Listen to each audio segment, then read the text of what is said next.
Besties, we've made it. The release day of probably the most hyped Minecraft update in years is upon us. Over the course of the next however many minutes it is, we'll be taking a look at every single feature added in the Minecraft Spring to Life update. Thank you so much for tapping on this video, choosing to watch it. If you wouldn't mind, helps me out big time, tap that like button. And without further ado, let's dive into the features, because I can't wait. So many great features here, but there is only one way we could kick off today's update video, and that is with, of course, the initial big bang of the update. With this update, the devs hit the ground running and implemented not one, but two brand new pig variants you'll be able to find spawning all over your Minecraft world. Now, alongside these new pigs and the other new animals we'll talk about in a second, we've got a brand new spawning mechanic coming into play here. In our more normal biomes, or temperate biomes as they're called inside of the game, we will have our classic farm animal variant spawning. That'll mean normal chicken, normal cow, normal pig. However, if you swing things over to a biome that gets a little bit more chilly, then our farm animals, well, they get a little bit more chilly too. Brand new Minecraft pig, ooh, you're clean, dude. Let's say I had two different variants of the same type of animal, so temperate pig, cold pig. If I were to breed them, make them mix sweet to love, their baby, the outfit of the baby will be chosen at random from one of the two parents. So in our colder biomes, the pig will look really chilly. In the warm biomes, it turns all orange in that ear. I'm sorry, ever since I've seen this thing added to the game, I can't unsee sideburns.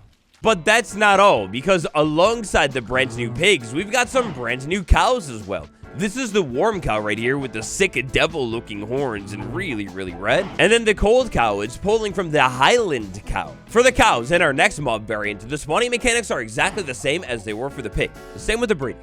Also, channel members, brand new world download out right now. If you'd like to check out this new update and all the features laid out in detail for you in this very world, tap join for a little bit more info. There is also a link to it down in the description below. Next up, brand new chickens. Oh my gosh, they won. The classic chicken, no change there. The warm chicken, looking very hot. And then the greaser chicken, oh my god, the cold chicken. Dare I say it, the singular best mob variant out of every single one of them that we got inside of this update. I love it.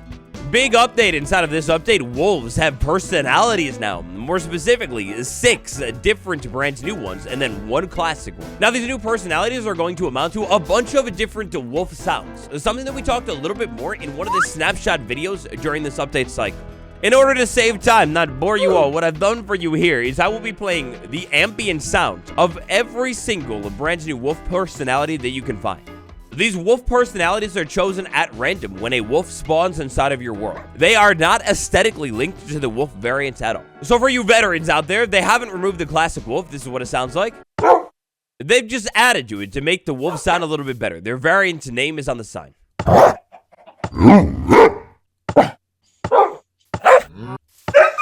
To add to all of the depth and detail with the wolves, not only do we have a bunch of different categories of different sounds for each variant, but within each category, we've got a couple of different sounds too.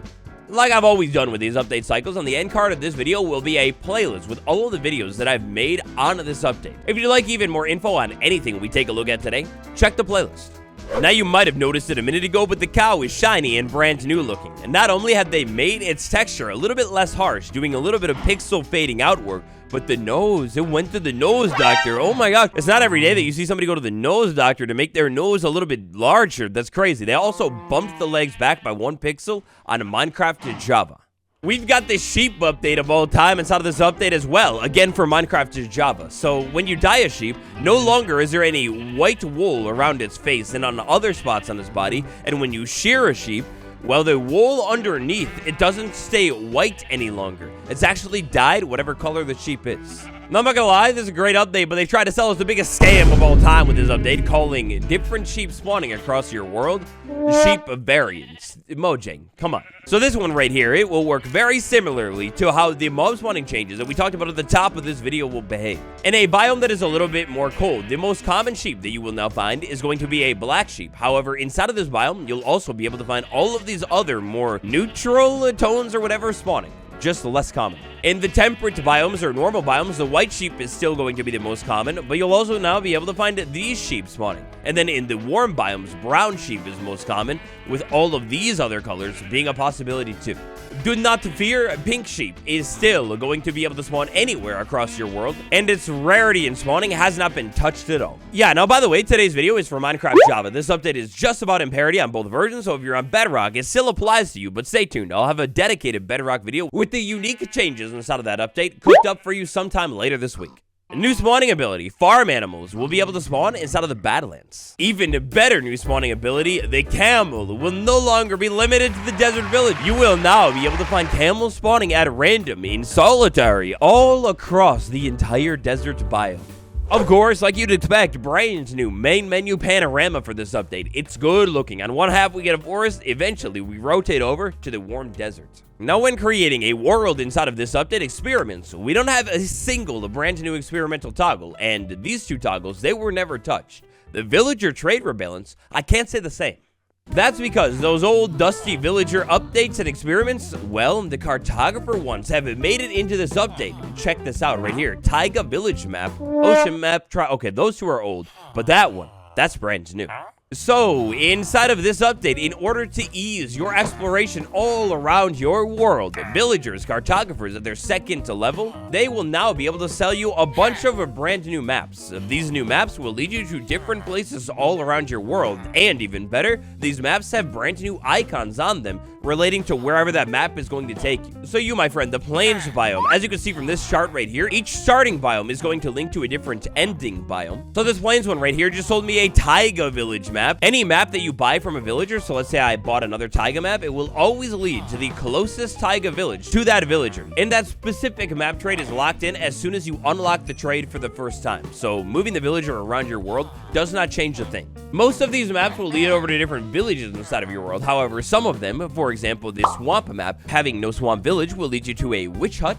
And the jungle map, if you're lucky enough to find one of these ones, will lead you over to the nearest jungle pyramid.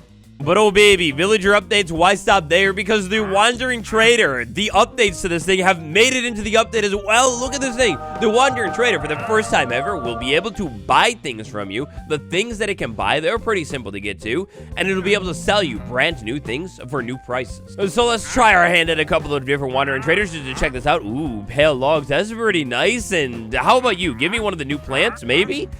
No new plans, but check out this chart. This is almost all of the trades. For more on the amazing Wandering Trader upgrades, check out my Everything episode on the Wandering Trader next. In one of the most tragic nerfs of all time, gold farms got a lot weaker inside of this update. That's because now, if you're taking out a zombified piglin and you want to get those player drops, that means something like, say, ingots, maybe weapons or whatever. Well, you're going to need to manually take these piglin out yourself instead of using entity cramming.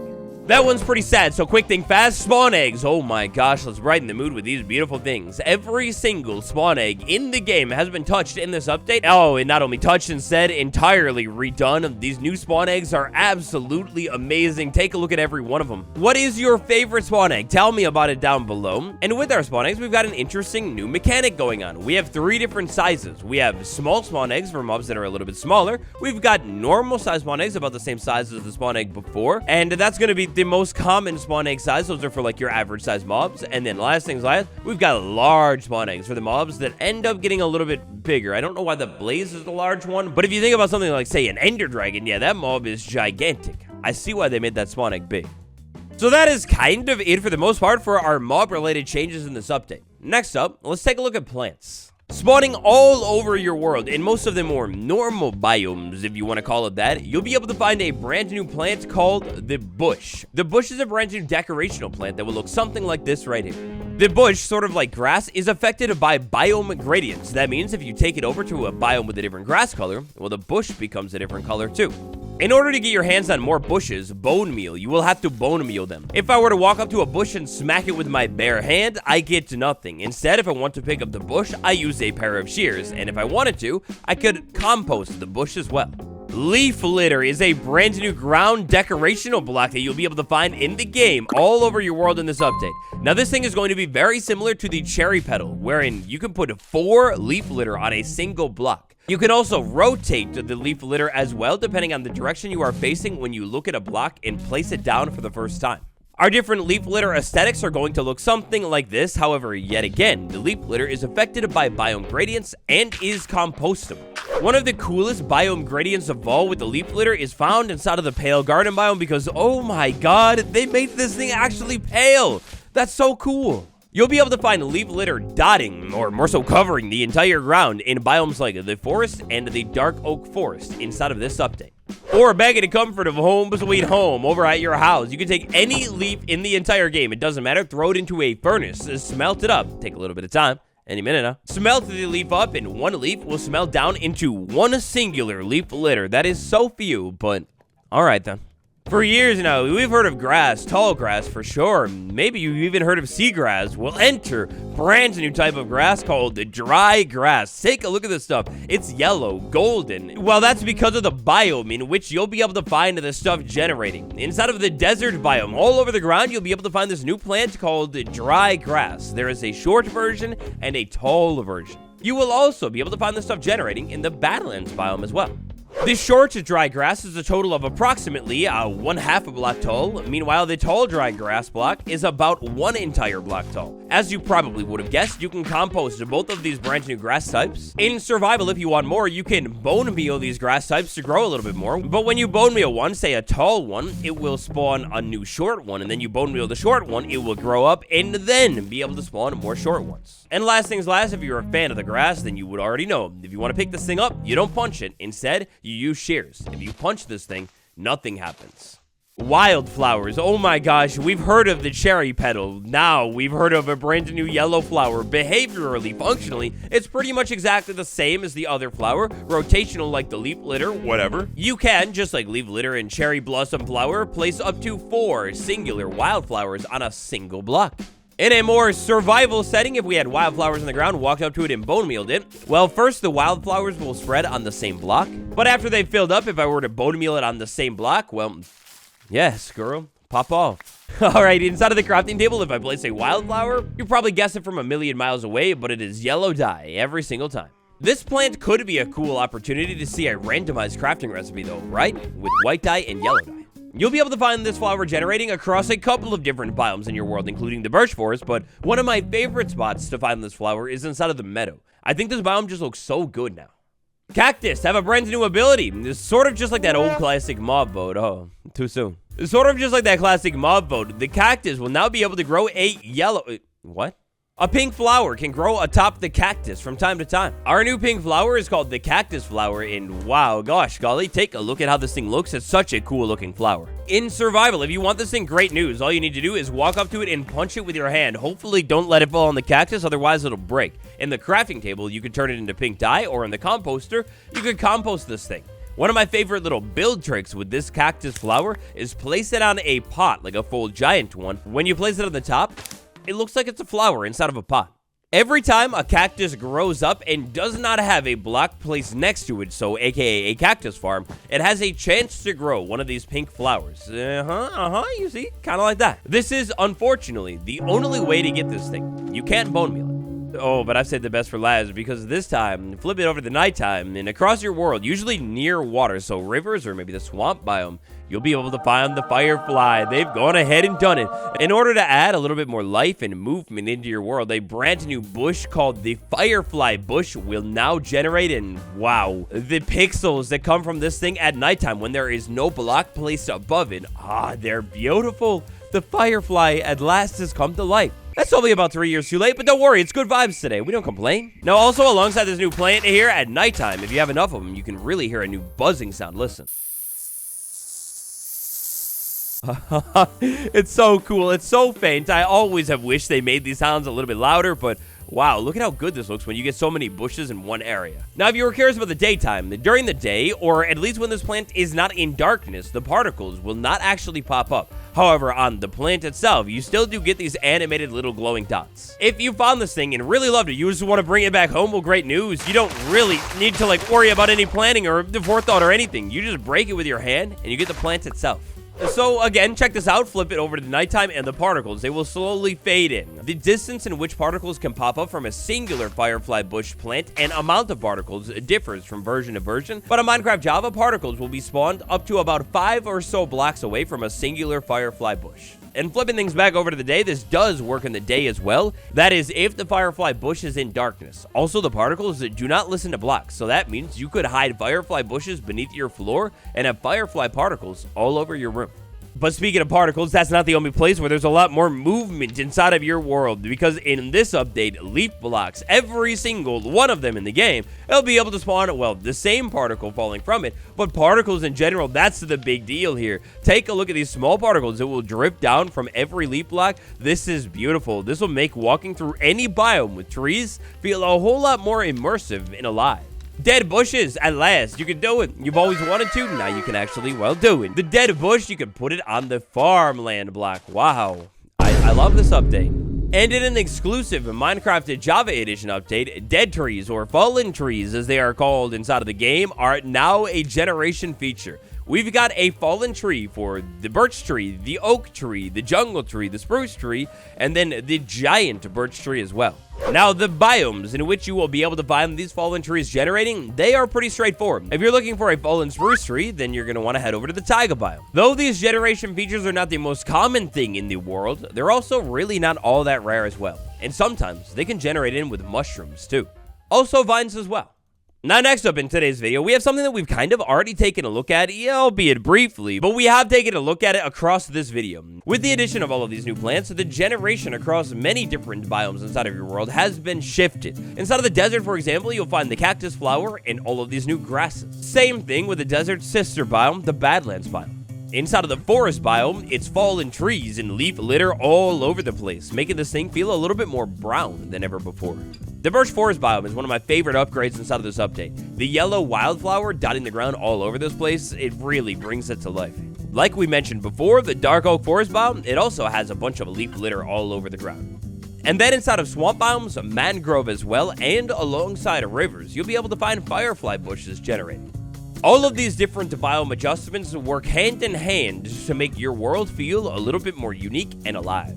Next up, we've got a bunch of updates that are Java exclusives, but not because Bedrock is never going to get these updates. Instead, because Bedrock got these updates in 1.21.60 like a month ago, a little bit more. First up, we've got the Pale Garden. Maybe not the best example in the world here, but this biome is now going to generate larger than it ever did before. Of course, Minecraft world generation is quirky, it's got a mind of its own. That doesn't mean every biome is going to be gigantic, it's just that it's bigger. You'll also, if you're lucky, be able to find the woodland mansion straight up just generating in the Pale Garden biome as well now. In the middle of the night in my dreams, if we've got the most terrifying mob ever from the last Minecraft to drop, the creaking. Well, if I had a name tag it, I'd name tag it a beautiful name like Howard Taft, and then I flip things back over to the daytime. Well, because I've name tagged this creaking, it can now persist during the day. It's a pretty beautiful change. But speaking of the creaking, we've got a brand new block state for the creaking heart. So when I place this thing down, this is how it has always looked since the last update. But if I were to sandwich it between two pale oak logs, well, now it kind of gets this strange glowing look about itself. It's really, really cool looking. Different, brand new. Sounds. We've got a bunch of brand new ones inside of this update. For the sounds though, we'll focus on the iron block for now because listen. Ooh, that's brand new. And these iron sounds, the heavy ones, they've translated over to every other iron thing in the game too, or at least the trapdoors, door, and bar. Listen. Honestly, something about the iron bars specifically, that just sounds so different and almost feels illegal. Like, I don't know, maybe it's because they're so thin and they've always been a certain way, but that heavy sound, it trips me up. And we've known about this for months. Oh my god, I can't believe it, the lodestone, the most useless, block in the entire game, no longer so useless because the recipe, oh baby, look at that thing. It's gonna be a bunch of chisel stone like before, but goodbye netherite instead. Hello iron ingots, wow. This is genuinely so beautiful. I love that they've made the lodestone actually accessible in survival, and little spoiler alert here, no, of course, like with the compass functionality, it's great, but this is a really, really nice building block as well. Don't get me wrong, it's going to be expensive to build with, but maybe if you've got a room, do a floor with lodestones now. It's so cool looking. Alongside this cheaper lodestone recipe, we also have a new spot you'll be able to find. The ruined portal, any of them. Now, you know how this goes, it's a little randomized. Do we get one this time? Oh yeah, we do! We get a lodestone right there. So it's actually pretty cool. It seems like the lodestone is decently commonly found inside of the ruin portal chest. Chicken variants. Of course, you remember greaser chicken. We talked about their variants earlier. We did not talk about their new drops. The normal chicken, classic one, it drops an egg. The warm chicken will lay a brown egg. The cold chicken, greaser one, lays a blue egg. Now, these egg-laying mechanics are exactly the same as they have always been with the normal classic chicken. From time to time, a cold one will drop this egg randomly, and the warm one, that egg. If I were to get up close and personal with these new eggs, they also functionally are the same as the other egg. They will be able to spawn their chicken variants, but of course, not every single time. The baby chickens, specifically baby greaser chicken with that sick large hairdo. Dude, you are so cool. In a brand new structure loot change, the village has new loot. Of course, you know, it's never guaranteed, especially if you can't find a loot chest inside of the village. But sometimes, in just about every single biome village, you'll be able to find a bundle inside of the loot chest. Now, these bundles, they will always be empty. But if you are lucky and able to find a loot chest inside of your local village, the bundle, it'll be empty and undyed every single time. Sound update with sand. This will lead to brand new ambiance in the desert biome and really any other place you'll be able to find a lot of sand. Listen up, listen. Ooh, it's quiet again, but it's like windy, dusty. I love it. And the sound update, the dead bush, when placed on 2 blocks of a terracotta, will also be able to make ambient sounds. Let's listen in.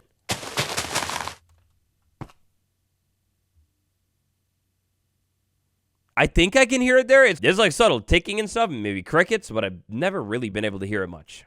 The beacon update of all time is here. Beacon beams will now be able to be seen from much farther away. Beams will now be visible up to whatever your render distance is, and they will generate or reach whatever 2,048 blocks all the way up into the air. Now, in order to make this whole further visibility a thing, when you get a farther away from a beacon beam, instead of being small and detailed, it gets a little bit thicker, just to really stand out. Chunk loading has been improved. Oh my gosh, this is actually insane inside of this update. So now, let's say I had set myself up a chunk loader, you know, something like an ender pearl inside of a bubble column, like bouncing around like that. Previously, this thing would have kept a chunk loaded, but not allowed for random ticking inside of the chunk. Instead, if I wanted random ticking, aka the mechanic that makes farms grow, well then me, myself, or another player would have had to be inside of that chunk. Now, no longer is that going to be the case. If I have a chunk loader inside of a chunk, random ticking will happen, which means something like a crop farm could theoretically work inside of a chunk. Legitimately, this is one of the largest upgrades to farms in a long time. Related to that one, sort of, fire will no longer spread in chunks if a player is not within 8 chunks. So let's say that lava pit was burning down the trees or whatever, all I would have to do is get away really quick, and it would stop. This is controlled by a brand new game rule. Game rule allow fire ticks away from player. Speaking of game rule, we got a brand new game rule from Bedrock Edition. TNT explodes game rule. Game rule, TNT explodes. By default, it will be set to true, but if I set it to false, and then I try and maybe explode TNT, well, it doesn't work. And I get this little pop-up saying TNT explosions, they're actually disabled inside of this world. Technical updates. Now look, this video is already quite long. The technical update section of this video would be double what you have already watched already if I wanted to go into in-depth on every single one of these things. Internally, Minecraft, it is not the same after this update. The work that they have done here is absolutely insane. We appreciate the work, we love the work, we acknowledge it, and we're not going to talk any more about it here today. And for even more on the technical updates, check out the snapshot videos. But one technical update that we'll talk about, and the grand finale today, is brand new test blocks. Kind of the only full proper block, if you will, inside of this update. Well, I've got terrible news. They're not accessible in survival. It is the test block. You'll be able to find these things inside of the operator utilities tab laid out right here. We've got a couple of different variants of this block. We've got the test instance block with a UI inside of it. Then we've got test start to kick off a test log for information during the test, and then afterwards, if the test fails, we get this frown. Oh, if it passes, we get smile. Now, using this test command right here, which is brand new as well, we can go ahead and make ourselves a new test. Test create always passes the only default test inside of the game. If I go ahead and run that command, I get this test set up over here. Next up, if I interact with the test block right here, this is just to see how this works. We have the test always pass, the type right there. If I tap load and run, The test runs and then immediately passes because it was called always pass. In the chat right here, we can see a little bit of stuff was sent over to us, and then a green beacon beam was created. I am not too sure why this test block didn't flip over to a smile face. I think it probably was meant to, but if a test passes, we get a green beacon beam. If it fails, we get a red. To this day, I wonder why they put the frowny face as a purple color and not like red for wrong. I don't know.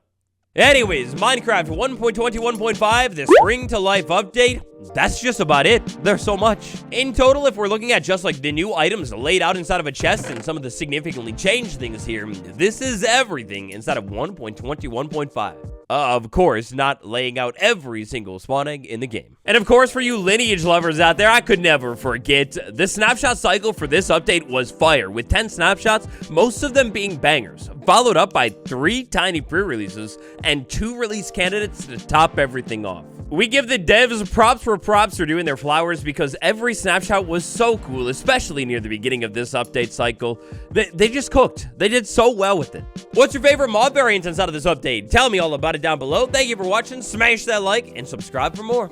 Now, this week is actually a gigantic week for Minecraft. Hopefully, in a couple of days' time, we'll have that flying gas in the game. There is also a brand new event kicking off soon. Stay tuned. I might try and live stream it at some point and definitely make a video on it too. Better Rock Gang, I will see you again soon for another update video. This has been me, Waddles. I'll see you tomorrow. Goodbye, besties.